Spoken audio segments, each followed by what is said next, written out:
오늘은 디모데전서 6장 17절에서 19절의 말씀을 중심으로 수도원에 들어가지 말고 공장에 들어가라 라고 하는 제목의 말씀을 전하고자 합니다. 어디 가지 말고 수도원 가지 말고 차라리 어디 가라? 공장에 들어가라 라고 하는 것입니다. 오늘은 재물, 돈에 대한 이야기를 좀 살펴보자 합니다. 첫 번째로 돈이 주는 착시현상이 있다라는 것입니다. 그 착시현상이라는 게 뭐냐? 이런 거죠. 돈이면 다 살 수 있다. 돈이면 다 할 수 있다라고 하는 착시가 있다는 거예요. 17절 읽어볼까요? 오늘 읽어본 6장 17절의 말씀 읽고 있습니다. 시작! 네가 이 세대에서 부한 자들을 명하여 마음을 높이지 말고 정함이 없는 재물에 소망을 두지 말고 오직 우리에게 모든 것을 후히 주사 누리게 하시는 하나님께 두며 아멘. 여기 보면 돈을 뭐라고 설명하냐면 정함이 없는 재물이다. 정함이 없는 돈이다. 이렇게 말하고 있죠. 정함이 없다는 게 무슨 말이죠? 돈으로 뭔가 이렇게 확실하게 정할 수 있는 것은 사실 아무것도 없다는 게 정함이 없다. 정할 수 있는 게 없다. 그러니까 되게 불확실하다라는 거예요. 돈 있다고 확실해지냐? 아니라는 거예요. 뭐 3포 세대다. 사실 돈 없다는 얘기 아니겠어요? 돈 없어서 이것도 포기하고 저것도 포기하고 이것도 포기하고 하겠다는 건데 그게 사실 돈의 문제가 아니라는 게 우리가 다 쏟고 있는 것이라는 거예요. 돈이 있어도요 그거 정해질 거 아무것도 없다는 거예요. 여러분 돈은요 전혀 확실한 게 아니라는 것입니다. 돈 있으면 다 할 수 있어, 다 살 수 있어 라고 생각하지만 그게 아니다 라고 하는 거예요. 그래서 그 다음에 성경이 뭐라고 말해요? 돈에 뭐를 두지 말래요? 소망을 두지 말아라. 정함이 없는 재물, 그거 아무것도 확실한 거 없는 재물에 소망을 두지 말아라 라고 말씀하고 있잖아요. 소망을 둔다는 게 무슨 말이에요? 돈이면 다 할 수 있다 이 생각 버리라는 거예요. 돈이면 다 할 수 있어, 다 살 수 있어 이 생각 버리라는 거예요. 우리가 지난주에 철로역정을 봤잖아요. 우리 리반을 못 봤는데 아쉽네요. 철로역정 우리가 애니메이션 봤는데 한 2년 전에 철로역정을 스터디도 했었죠. 아무튼 거기 보면 허영의 시장이라고 나오죠. 허영의 시장. 허영의 시장의 특징이 뭡니까? 쉽게 말하면 돈으로 다 살 수 있어 뭐 이런 거죠. 돈이면 다 살 수 있어, 다 할 수 있어. 그래서 그 애니메이션에도 뭐라고 그래요? 여기는 없는 것 없이 다 있습니다. 이렇게 광고하고 홍보하고 있다는 거예요. 무엇이든 돈만 있으면 다 할 수 있다라는 것입니다. 여러분 그걸로 마귀가 지금 우리들을 다 속이고 있다는 거예요. 여러분 새벽에도 말씀드렸지만 미국의 한 기관이 군대 장교들을 미국 군대 장교들을 대상으로 어떤 연구를 했습니다. 그 연구가 뭐였냐면 이런 거였어요.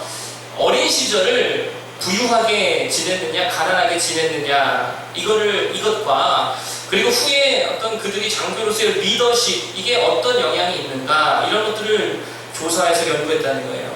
그러니까 쉽게 말해서 가난하게 살던 사람이 더 리더십이 있냐 아니면 부유하게 자란 사람이 리더십이 더 있냐 이거를 따져봤다는 거예요. 여러분 이거 보통 생각하면 어떤 사람이 더 리더십이 있을 것 같아요? 부유하게 산 사람이 있을 것 같죠. 왜냐면은 그의 부모님이 리더였을 거잖아요. CEO, 하여튼 뭐 사장이고 이랬을 거 아니에요. 그런데 결과는요 반대로 나왔다는 거예요. 어린 시절에 가난했던 자들이 오히려 성인이 되고 나서 더 훌륭한 리더십을 발휘하더라라고 하는 거예요. 그 이유가 뭐냐? 부유하게 자랐던 자들은 대부분 그 마음에 뭐가 있냐면 자만심이 있다는 거예요. 자만심. 좀 유식한 말로 나르시즘, 자기애라고 그러죠. 이게 너무 강해가지고요. 남의 생각, 남의 말을 듣지를 않는 거예요. 소통을 전혀 못하는 거예요.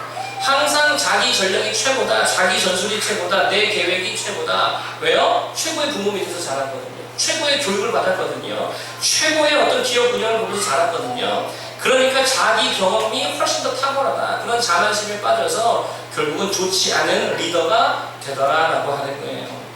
여러분 잘 보세요.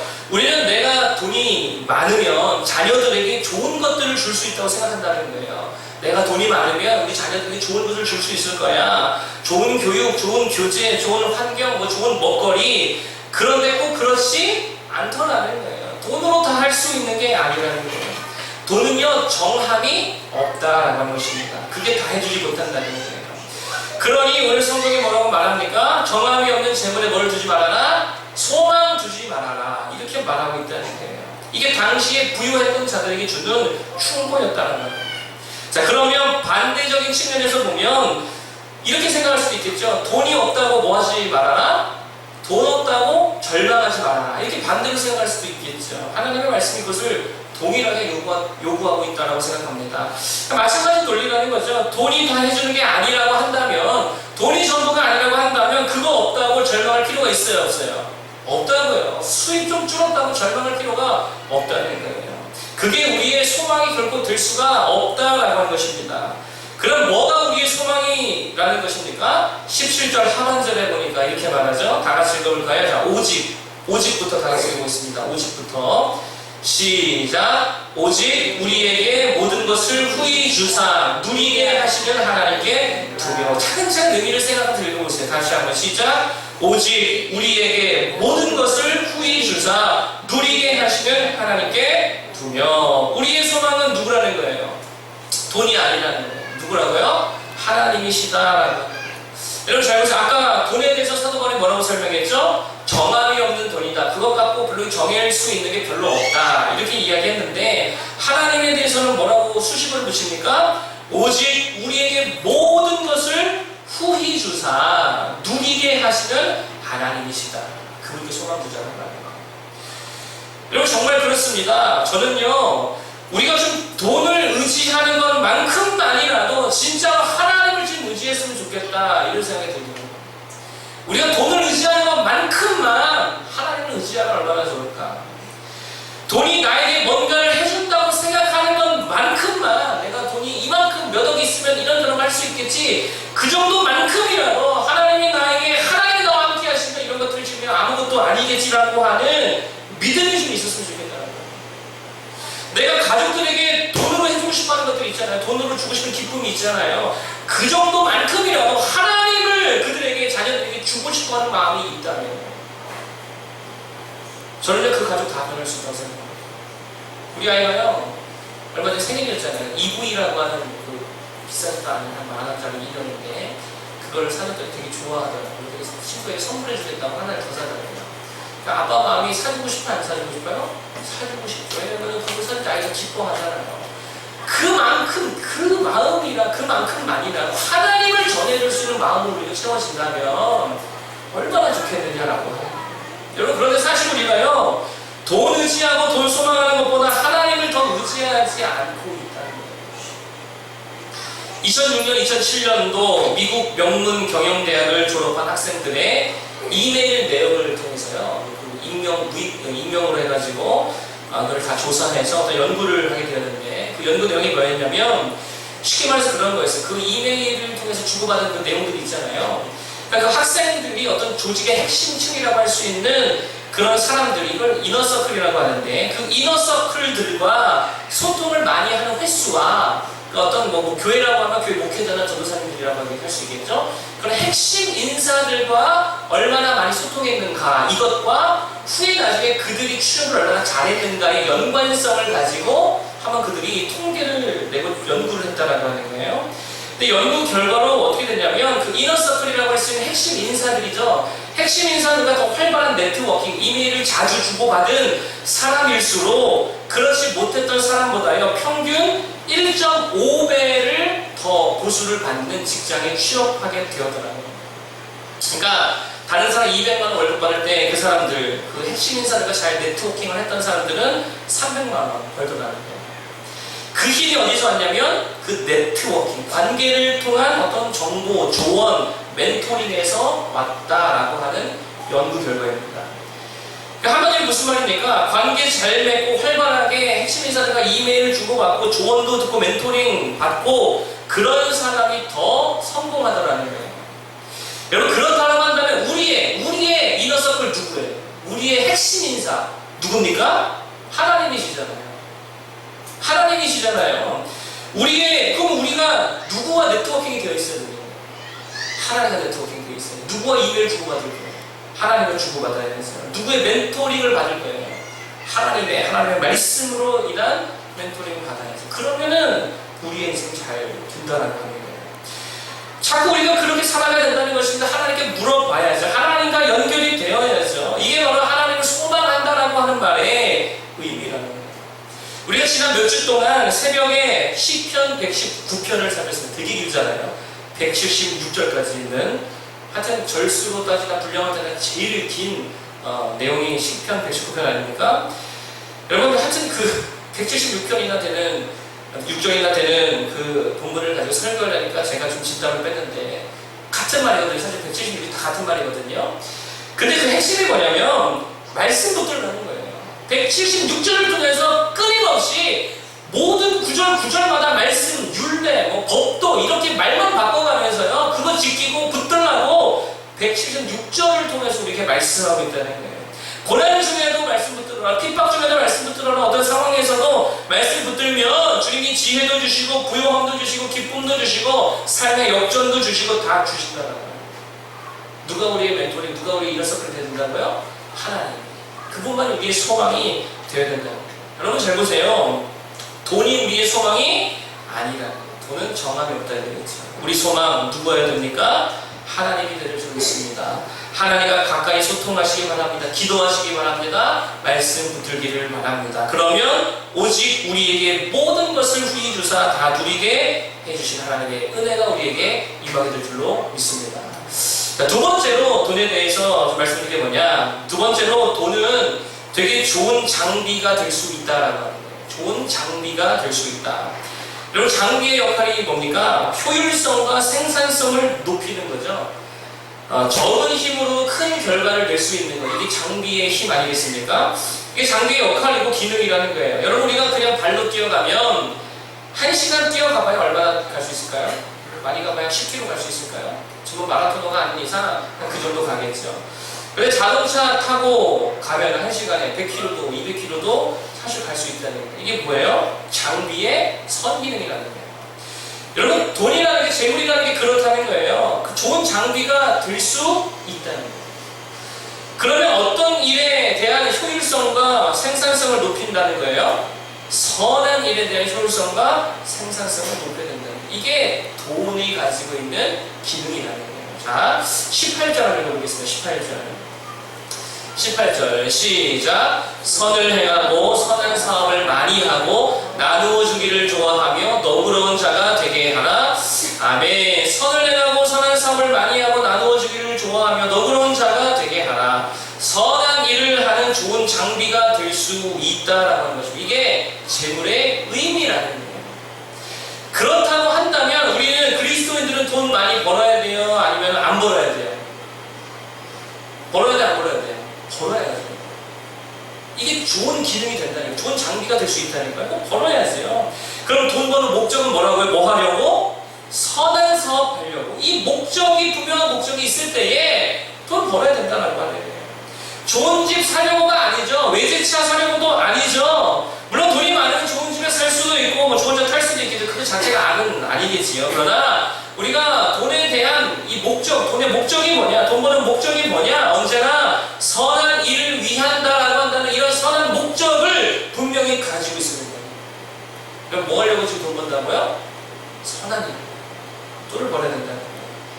그래서 옛날부터 그리스도인들과 청교도들 돈 가지고 뭐 했습니까? 학교 세웠잖아요. 병원 세웠잖아요. 공원 세웠잖아요. 선교했잖아요. 교회 세웠잖아요. 선한 일을 했다는 거예요. 따라서 그리스도인이라면 선한 이 동기와 목적을 가지고 열심히 경제 활동을 해야 될 줄로 믿습니다. 열심히 해야죠. 열심히 해야 된다는 거예요. 돈 많이 벌어야 돼요? 가난하게 살아야 돼요? 돈 많이 벌어야죠. 여러분 그러면 교회도 성장해야 돼요? 부흥해야 돼요? 아니면 늘 10명, 20명에 머물러 있어야 돼요? 교회도 성장해, 부흥해야죠. 왜요? 선한 일 더 많이 해요. 그래야 된다는 거예요.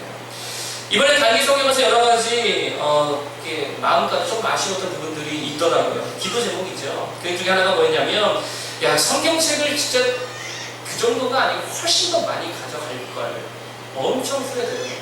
여는 가져가고 쓰지 못했는데 성경책은 엄청 모자라잖아요. 그거 엄청 많이 가져갈 걸. 이런 좀 생각이 들더라고요. 또 이런 생각도 들었어요. 좀 더 많은 인원이 더 많은 전도지와 더 많은 물품을 가지고 갔다라고 한다면 130명이 아니고 1300명도 모이지 않았을까. 이런 생각도 들더라고요. 또 이런 생각도 들어요. 아예 한 석 달 단기팀 파송해가니까 석 달 동안 들어오지 마. 거기서 예배하고 거기서 전도만 해. 우리가 다 먹을 거 다 보내줄게. 이런 역량이 될 수만 있다면 얼마나 거기에 파급력과 능력이 나타날까. 이런 생각을 해보면 될까. 그러니까 여기서 또 한 가지 마귀의 속임이 뭐냐면, 여러분, 청빈이 최고다, 청빈이 최고의 가치다. 이게 되게 마귀의 속임이라는 거예요. 청빈이 뭡니까? 청빈? 쉽게 말하면 이런 거죠. 착하고 가난한 거. 착하고 가난한, 이게 좋아요? 저는 이렇게 생각합니다. 착하고 가난한 게 청빈 아니라고 생각해요. 그럼 청빈이 뭐냐? 가난해서 착해 보일 수밖에 없는 거. 가난해서 착해 보일 수밖에 없는 거. 사람 다 악하잖아요. 똑같은 사람 가난할 때와 돈 벌었을 때 보세요. 가난할 때 되게 착해 보이다가 돈 벌고 힘 생기고 권리 생기고 권한 생기니까 얼마나 악해지는데, 그 마귀의 속임이 거기 있다는 거예요. 저 기도원에 들어가서 혼자 금식하며 기도만 하고 밥도 채식만 하고, 그런 게 성경이 말하는 선한 삶이 아니라는 거예요. 아리마대 요셉과 같이 요한복음 19장 20장 가면 아리마대 요셉이 나오잖아요. 아리마대 요셉과 같이 자기 빈 무덤도 주님께 내어드릴 줄 알고, 이 사람 부자였잖아요. 또 니고데모처럼 주님 장래에 있을 몰약한 식량을 가져올 줄 알고, 또 정치적인 역량도 좀 있어서 예수님의 시체를 빌라도에게 요구할 만한 사람도 좀 교회 안에 있어야 되고, 선한 일을 위해서 우리가 그런 것들을 갖추고 나아가야 된다라고 하는 것입니다. 전 아무개 목사라고 있어요. 전 아무개 목사. 제가 이름 숫자 다 말하면은 여러분 다 아실 거예요. 우리 교단 목사님이었던 분인데, 하여튼 제가 이름은 다 말 안 할게요. 이분이 뭐예요? 하여튼 뭐 기독교 안에서 욕 엄청 많이 먹죠. 세상 사람들한테 욕 많이 먹고, 정치 목사나 뭐 하여튼 뭐 성도들에게서 성희롱적인 발언했다. 하여튼 별소리 다 듣는데, 우리 교단에서도 그렇게 좋은 이미지는 아니죠. 근데 그건 그거고, 제가 이분을 요즘에는 별로 욕하지 않거든요. 예전에는 야, 목사가 이럴 수가 있냐, 욕을 많이 했는데, 요즘에 제가 이 목사님 별로 이렇게 욕하지 않습니다. 그게 뭐냐면, 이분한테 욕을 지금 되게 많이 엄청 하긴 했지만, 유력한 정치인들을요, 또 되게 많이 전도했다는 거예요. 제가 그 얘기 듣고 깜짝 놀랐어요. 유력한 정치인들 되게 많이 전도했대요. 여러분, 이런 일을 누가 하겠냐라고 하는 거예요. 점잖은 대형교회 목사님, 목회만 점잖게 하시는 분들이 이거 할 수 있어요? 정치인들한테 예수믿으라고 막 강력하게 얘기해서 교회를 이끌고 이거 할 수 있어요? 못하죠. 기업인이 할 수 있습니까? 못합니다. 정치 목사 되니까 그 정도 할 수 있다라고 하는 거예요. 제가 그거 보면서, 야, 하나님께서 저분을 또 저렇게도 사용하시는구나 라는 생각이 들었습니다. 우리의 경제활동도 그런 측면이 있다는 거예요. 열심히 경제활동해서 열심히 돈 모아야죠. 그리고 그걸 뭐 하자고요? 하나님의 선한 일들에 사용하고, 선교하고, 전도하고, 생명 살리고, 교회 세우고. 그래서 우리 안에 스탠리 템 같은, 내 집은 51%, 나중에 90%, 100% 다 주님께 드리겠습니다 라고 하는 그런 사람도 좀 나오고, 쉰들러 같은 자들도 나오고, 물질로 선한을 많이 하는 그런 자들이 나올 수 있기를 축복합니다. 마지막 세 번째로 말씀드릴 것은, 돈이 뭐냐? 돈은 책임이라는 거예요. 책임. 17절 다시 한번 보겠습니다. 17절 다시 한번 보겠습니다. 시작. 네가 이 세대에서 부한 자들을 명하여 마음을 높이지 말고 정함이 없는 세월에 소망을 두지 말고 오직 우리에게 모든 것을 구해 주사 누리게 하시는 하나님께 두며. 아멘. 사도 바울이 돈 많은 자에게 지금 뭐라고 권면하냐면, 마음을 높이지 말게 해라 이렇게 말하죠. 마음을 높이지 마라. 부한 자들아, 너희는 마음을 높이지 마라. 마음을 높이지 말라는 말이 무슨 말입니까? 돈 많다고 그거 권력 아니라는 거예요. 돈 많은 게 권력 아니라는 거예요. 무슨 특혜, 특권 아니라는 거예요. 목에 힘 빼라는 거예요. 그러면 뭐냐? 오히려 물질을 하나님께 주셨다라고 하는 것은 그만큼의 책임이 있다라는 거예요. 책임이 있다. 그게 돈입니다. 이 본문에 보면 부한 자들에게 명해라 이렇게 말씀하고 있죠. 명해라. 영어로 charge them 이렇게 말합니다. charge them. 왜 charge 동사를 썼을까요? charge라는 거는요, 이런 거예요. 짐을 지우는 거예요. 뭔가를 이렇게 부과하는 거예요. 부담시키는 거거든요. charge. 그러니까 그게 charge입니다. 그러니까 사실 재물, 부요함이라는 것은요, 권력이나 특권이 아니라 하나님과 교회와 사회에 대한 일종의 짐을 부과하는 게 책임을 지라라고 하는 거예요. 책임을 지라는 게 이게 물질입니다. 그럼 책임이 뭡니까? 책임은요, 반응하는 거예요. 책임이라는 책임감이 있는 게 responsibility죠. responsibility. 그러니까 response가 응답하다라는 거예요. 응답하다, 반응하다라는 동사잖아요. 응답하다. 뒤에 ability가 붙으면 ability는 뭐뭐 하는 능력이 있다 이 말이잖아요. 그러니까 responsibility 하면 응답하는 능력, 이게 책임감이다 이렇게 번역을 하잖아요. 그러니까 돈이 책임감이다라고 하는 말은 무슨 말이냐면요, 돈으로 반응하라는 거예요. 네가 물질이 있냐? 돈으로 반응해. 그게 네가 다 할 책임이야 라고 하는 말이에요. 하나님께서 누가 나를 위하여, 누가 우리를 위하여 갈고 하실 때에 부유한 자들은 뭐로 반응하라고요? 돈으로 반응하는 거예요. 하나님, 제가 물질이 있습니다.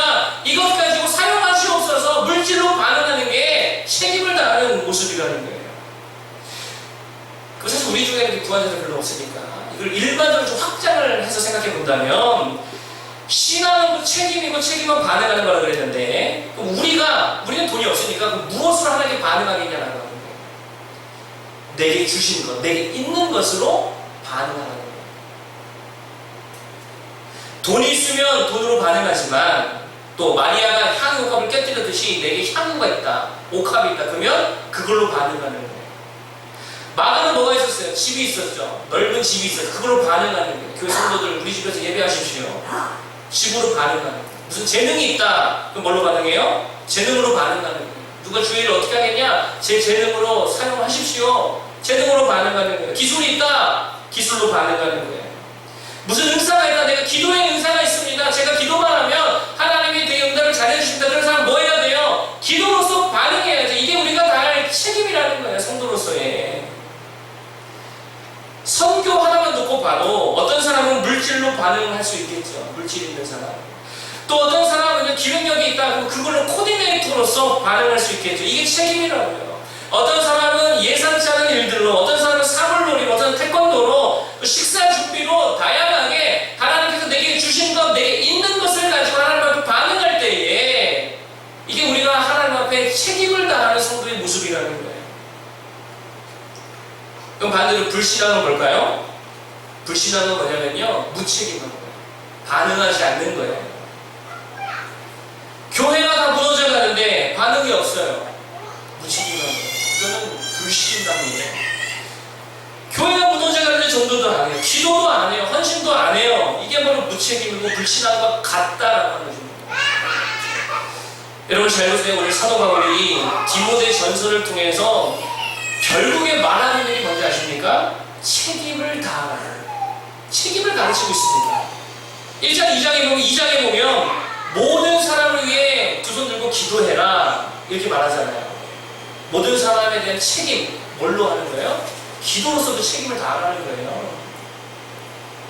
3장에 가면 감독과 집사 이렇게 해야 된다. 무슨 말이죠? 감독으로서, 목회자로서, 집사로서 이렇게 책임을 감당해라 라고 하는 가르침이죠. 3장 15절에 가면 이 집은 살아계신 하나님의 교회요. 교회에 대해서 뭐라고 설명하냐면 이 집은 살아계신 하나님의 교회요, 진리의 기둥과 터니라. 교회의 책임이 뭐라는 거예요? 진리 붙들라는 거예요. 하나님의 진리의 말씀을 맡은 공동체가 교회라는 거예요. 이 책임을 다하라는 거예요. 4장에 와서 디모데에게 목회자로서의 책임을 다하라고 권면하죠. 너는 이 일을 계속해서 내게 듣는 자들 구원해라. 5장에 가서는 늙은이들과 과부들과 교역자에 대한 성도들의 책임이 뭐냐, 이걸 다루고 있습니다. 6장에 와서는 종으로서 세상 상전들을 어떻게 대할 것인가, 이 책임, 성도로서의 책임, 믿음의 사람 싸움을 싸우라는 책임감, 그리고 오늘 본문에 와서 부한자들이 할 책임까지, 사실은 책임에 대해서 이야기하거든요. 그러니까 사실 신앙이 뭡니까? 하나님께 대한, 또 교회에 대한 뭐라고요? 책임을 다하는 신앙이에요. 그리고 하나님이 주신 것들로 반응하는. 성경을 보면 많은 인물들이 나옵니다. 다윗, 솔로몬. 이들의 모습을 통해 뭘 배울 수 있습니까? 많은 것들을 배울 수 있겠지만 이들이 보여주는 또 하나의 좋은 믿음의 모습이 뭐냐? 책임질 줄 알더라는 거예요. 다윗은 성전 건축 준비하는 것을 책임지고 했죠. 솔로몬은 다윗이 준비해준, 아버지가 준비해준 것들 가지고 책임있게 성전을 건축했죠. 선지자들은 말씀 선포를 책임졌고요. 제사장들은 제사를 책임졌고요. 느헤미야는 성벽 건축을 책임졌고요. 에스더는 이스라엘의 생명을 책임졌고요. 스룹바벨은 성전 재건을 책임지거든요. 노아는요, 방주를 책임졌어요. 잘 보십시오. 시대는 다르고 하는 구체적인 사역은 다 달랐습니다만 은사와 재능과 가진 것이 다 달랐지만 공통된 게 뭐냐면 하나님께서 내게 주신 것으로 시대를 책임져 나가더라고요. 교회를 책임져 나가더라고요. 여러분 정말입니다. 무책임한 자들이 되지 않기를 부탁드립니다. 목회자를 누가 책임져야 돼요? 여러분들이 목회자 책임져야 돼요. 교회를 누가 책임집니까? 여러분들이 책임져야 돼요. 선교를 책임지고 예배를 책임지고 기도의 사명을 책임질 줄 아는 성도가 되기를 바랍니다. 교회가 망하고 목회자가 죽어나가도 초신자가 왔다가 실수가 떨어져 가도 무관은 무책임하다면 그거 문제가 있다는 것입니다. 모르드게가 에스더에게 한 말이 있습니다. 이것만 말하고 마치기 원합니다. 모르드게가 에스더에게 민족의 절체절명의 위기 때에 이런 말을 합니다. 너는 왕궁에 있으니 모든 유다인 중에 홀로 목숨을 건지리라 생각하지 말아라. 이때에 네가 만일 잠잠하여 말이 없으면 유다인은 다른 데로 말미암아 노임과 구원을 얻으려니와 너와 네 아버지 집은 멸망하리라. 네가 왕후의 자리를 얻은 것이 이때를 위함이 아닌지 누가 알겠느냐. 너가 하는 거야? 책임을 좀 다해라. 함께 책임질 수 있는 우리 모두가 되기를 축복합니다. 오늘 세 가지를 말씀드렸습니다. 첫 번째, 돈이 주는 착시가 있다고 그랬죠. 그게 뭐냐? 돈으로 다 할 수 있다. 이거 착시가 착각이라고 했습니다. 돈은요, 정함이 아무것도 없다고 그랬어요. 아무것도 못 정합니다. 그래서 소망할 가치가 안 된다는 거예요. 누구만 소망해야 됩니까? 하나님만 소망하는 여러분들 되기를 축복합니다. 두 번째, 돈은요, 장비라는, 좋은 장비라고 그랬어요. 선한 일을 더 잘하게 하는 장비라고 그랬죠. 따라서 우리 그리스도인들은 돈도 많이 벌어야 됩니다. 열심히 경제 활동해야 된다는 거예요. 그래서 그 번 돈 가지고 뭐하자? 선한 사업들, 선한 일들 더 잘 감당하자. 이게 우리의 돈에 대한 관점이고, 세 번째, 돈은 책임이라고 그랬죠. 돈은 일종의 은사와도 같은데, 그렇기 때문에 주님이 주신 이것 가지고 책임 있는 행동을 해야 된다고 했어요. 책임은 반응하는 거라고 그랬고, 물질로 반응해야 된다고 했죠. 이게 부한자들이 주시는 명령이고, 또 우리가 받은 것, 우리에게 있는 것을 가지고 하나님 앞에 반응함으로써 책임을 다할 수 있는 모두가 되길 바랍니다. 하나님의 나라와 이 시대의 교회와 또 시대의 사명에 반응하고 책임질 수 있는 모두가 되기를 축복합니다. 그렇게 우리들의 찬양 45장 찬양